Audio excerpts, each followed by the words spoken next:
ഈ വീഡിയോയിൽ ഒരു വള്ളംകളി പ്രേമി അറിഞ്ഞിരിക്കേണ്ട ചുണ്ടൻ വള്ളത്തിൻ്റെ പ്രധാനപ്പെട്ട ഭാഗങ്ങളും തുഴച്ചിൽക്കാരുടെ പൊസിഷനുകളുമാണ്. അമരം. ഭംഗിയുള്ള ഒരു അമരം ചുണ്ടൻ വള്ളത്തിനെ ആകർഷണീയമാക്കുന്നു. കൊടി. അമരത്തിന് മുകളിലായി ഏറ്റവും ഉയരത്തിൽ നിൽക്കുന്നതാണ് കൊടി. അമരച്ചാർത്ത്. ഈ ഫോട്ടോയിൽ കാണുന്നത് ഗബ്രിയേൽ ചുണ്ടൻ്റെ അമരച്ചാർത്താണ്. ഓരോ ചുണ്ടനും വ്യത്യസ്തമായുള്ള അമരച്ചാർത്തുകളുണ്ട്. തൊപ്പിപ്പലക. ഏറ്റവും മുകളിലുള്ള അമരഭാഗമാണ് തൊപ്പിപ്പലക. കന്നക്കുമിള. തൊപ്പിപ്പലകയ്ക്ക് താഴെ വൃത്താകൃതിയിൽ കാണുന്നതാണ് കന്നക്കുമിള. ആളോടിപ്പടി. മധ്യഭാഗത്തൂടെ കാണപ്പെടുന്ന ആ വലിയ പടിയാണ് ആളോടിപ്പടി. ഇടപ്പടികൾ. അതിനു ചുറ്റുമായി കാണുന്ന ചെറിയ പടികളാണ് ഇടപ്പടികൾ. വെടിത്തടി. വെടിത്തടിയിൽ നിന്നാണ് ഇടിത്താളം ഉണ്ടാകുന്നത്. ഇടിയൻ വെച്ച് ഇടിച്ച് ശബ്ദം ഉണ്ടാക്കുന്ന താളമാണ് ഇടിത്താളം. വെടിത്തടിക്ക് മുമ്പിലായി കാണപ്പെടുന്ന ഭാഗമാണ് കാറ്റുമറ. അണിയം. വെടിത്തടിക്കും പറയ്ക്കും ഇടയിലായി വരുന്ന ഭാഗമാണ് അണിയം. പറ. കൂമ്പിന് ശേഷം കാണുന്ന ആ ഭാഗത്തെയാണ് പറ എന്ന് പറയുന്നത്. കൂമ്പ്. ചുണ്ടൻ വള്ളത്തിൻ്റെ ഏറ്റവും മുൻവശത്തെ ഭാഗമാണ് കൂമ്പ്. ചുണ്ടൻ വള്ളം ഫിനിഷ് ചെയ്യുമ്പോൾ കൂമ്പാണ് ആദ്യം ഫിനിഷിംഗ് ലൈൻ തൊടുക. ആധുനിക വള്ളംകളിയിൽ കൂമ്പുകൾക്ക് ഇപ്പോൾ പ്രത്യേക രീതികളുണ്ട്. തലവടി ചുണ്ടൻ്റെ കൂമ്പാണ് ചിത്രത്തിൽ കാണുന്നത്. ഈ വർഷത്തെ ജലരാജാവ് വീപുരം ചുണ്ടൻ്റെ കൂമ്പാണിത്. ജലരാജാവ് കാട്ടിൽ തെക്കേതിൽ ചുണ്ടൻ്റെ കൂമ്പിൽ ഗരുഡനാണ്. താണുതട്ട്. ചുണ്ടൻ വള്ളത്തിൻ്റെ മറ്റൊരു പ്രധാനപ്പെട്ട സ്ഥലമാണ് താണുതട്ട്. ഒരു ചുണ്ടൻ വള്ളത്തിൻ്റെ ബാക്ക് എഞ്ചിൻ എന്നാണ് താണുതട്ടിനെ പറയാം. വങ്ക്.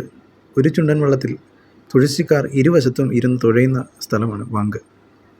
ഇനി നമുക്ക് ചുണ്ടൻ വള്ളത്തിലെ തുഴച്ചിക്കാരുടെ പൊസിഷനുകൾ നോക്കാം. ഒരു ചുണ്ടൻ വള്ളത്തിൻ്റെ സ്റ്റിയറിംഗ് എന്നറിയപ്പെടുന്നതാണ് പങ്കായം. വള്ളം ദിശ തെറ്റാതെ നിയന്ത്രിച്ച് നിർത്തുക എന്നുള്ളതാണ് പങ്കായക്കാരുടെ ദൗത്യം. 5 പങ്കായക്കാർക്ക് ശേഷം കാണുന്ന പൊസിഷനാണ് കൂട്ടുകുത്തുകാർ. ചില സമയങ്ങളിൽ 5 പങ്കായം ഒരേ സമയം എറിയേണ്ടി വരുന്നുണ്ട്. ആ സമയത്ത് വള്ളത്തെ നിയന്ത്രിക്കുന്നത് കൂട്ടുകുത്തുകാരായിരിക്കും.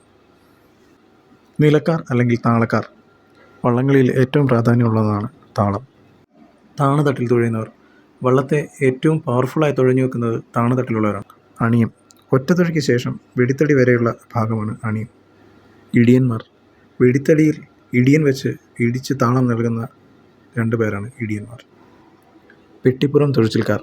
വെടിത്തടിയിൽ ഇടിയന്മാർക്കൊപ്പം ഇരുന്ന് തുഴയുന്നവരാണ് പെട്ടിപ്പുറം തുഴച്ചിൽക്കാർ. മുക്കണ്ണി. 7 ഒറ്റത്തുഴകൾക്ക് ശേഷം വരുന്ന ഭാഗമാണ് മുക്കണ്ണി. ഒറ്റത്തുഴക്കാർ. ഒരു ചുണ്ടൻ വള്ളത്തിലെ ആദ്യ 7 സ്ഥാനങ്ങളിൽ ഇരിക്കുന്നവരാണ് ഒറ്റത്തുഴക്കാർ. ഇരുവശവും മാറി മാറി തുഴയാൻ സാധിക്കുന്നു എന്നതാണ് ഒറ്റത്തുഴയുടെ പ്രത്യേകത. കൂടാതെ മത്സരം കടുക്കുമ്പോൾ ഇവരുടെ തുഴമാറ്റം വേഗതയെ സ്വാധീനിക്കുന്നു. ഒന്നാം തുഴക്കാരൻ. ഒരു ചുണ്ടൻ വള്ളത്തിലെ ഏറ്റവും ആദ്യ തുഴയിലിരിക്കുന്ന ആളാണ് ഒന്നാം തുഴക്കാരൻ. ഒരു വള്ളത്തിലെ ഏറ്റവും വലിയ ശ്രദ്ധാകേന്ദ്രവും അയാൾ തന്നെയായിരിക്കും. ഒന്നാം അമരം. പിന്നീട് ശ്രദ്ധാകേന്ദ്രമായ ഒരു സ്ഥലമാണ് ഒന്നാം അമരം. മത്സര സമയത്ത് വള്ളത്തിൻ്റെ നിയന്ത്രണം ഒന്നാം അമരത്തിൻ്റെ നിർദ്ദേശങ്ങൾ അനുസരിച്ചായിരിക്കും. Leading captain. വള്ളത്തെ പൂർണ്ണമായി നയിക്കുകയും ടീമിനെ വിജയത്തിലെത്തിക്കാൻ ശ്രമിക്കുകയും ചെയ്യുന്ന ആൾ. മത്സരത്തിനിടയിൽ പലപ്പോഴും സുപ്രധാനമായ തീരുമാനങ്ങൾ എടുക്കേണ്ടതും ലീഡിംഗ് ക്യാപ്റ്റനാണ്. ഒരു ചുണ്ടൻ വള്ളം പണിയുമ്പോൾ മാതാവ് ഏരാവ് പലകൾ യോജിപ്പിച്ചാണ് ഒരു ചുണ്ടൻ പണിയുക. ഒരു ചുണ്ടൻ വള്ളത്തിൻ്റെ ഘടനയും തുഴച്ചിക്കാരുടെ സ്ഥാനവുമാണ് ഈ വീഡിയോയിൽ പ്രതിപാദിച്ചത്. ഇതിൽ തെറ്റുകളുണ്ടാകാം.